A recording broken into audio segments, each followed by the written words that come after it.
సన్నిధులు లేక వేషధారులే ఈ రోజు ఎంతమంది దేవుడికి వ్యతిరేకంగా తిరుగుతున్నారో తెలుసా? దేవుడి పేరు చెప్పుకొని కొంతమంది వేషధారులు కూడా ఉన్నారు బైబుల్లో. దేవుడు చెప్తున్నాడు, రే వేషధారణ చేయకురా, వేసిరేని క్షమిస్తాడు కానీ వేషధారంటే క్షమించడు. మత్తయి సువార్త 6:5 అక్కడ దేవుడు బిడ్డలే ఆయన పరలోక ప్రార్థన నేర్పాడు. ఆయన శిష్యులకు ఏమి నేర్పాడమ్మా? పరలోకుడు మా తండ్రి, నీ నామం పరిశుద్ధపరచబడును గాక, నీ రాజ్యం వచ్చును గాక, నీ చిత్తము పరలోకమందు నెరవేరినట్టుగా నేడు భూమి మీద నెరవేరును గాక. నేడు అడుక్కోరాబాయ్, నేడు మాకు కావలసిన అనుదినాహారం అడుక్కో. మా రుణస్తులు మమ్మల్ని సేవి. ఇంత మంచి ప్రార్థన నడిపితే దేవుడు వాళ్ళు చూస్తే ఏం చేస్తున్నారట? ఇంత ప్రార్థన మప్పాడు. మప్పుడు ఏమంటున్నాడా? 5 మరి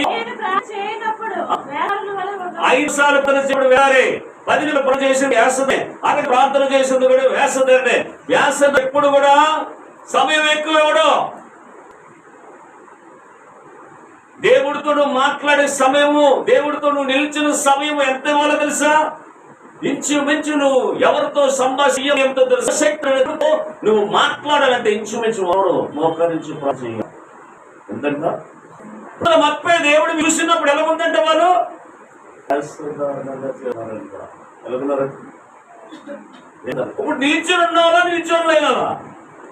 ఇప్పుడు మీరు ఎలా ఉన్నారు? నిల్చొని ఉన్నవాళ్ళ వేషధారణ ఉన్నవాళ్ళ? అయితే రాజ్యం చూపెడుతున్నారు. ఒకటి దేవుడు నీతో నిల్చుంటాడు. దేవుడు నాతో నువ్వు వేసలో ఉంటే పెట్టేస్తాడు.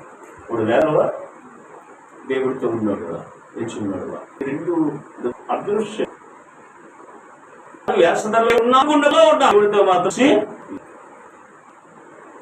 ఒకరోజు ఐగుప్తులోను పరువు ఏం చెప్పాడంట? 2 సంవత్సరాల పిల్లలందరినీ చంపివేయమన్నాడు.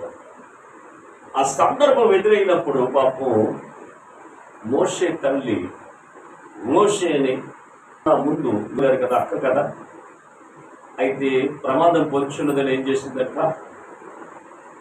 చెంపపట్టులో ఏం చేసిందంటే మోషేని పెట్టి ఒక నది దగ్గర పెట్టి చిన్నదాన్ని ఎవరిని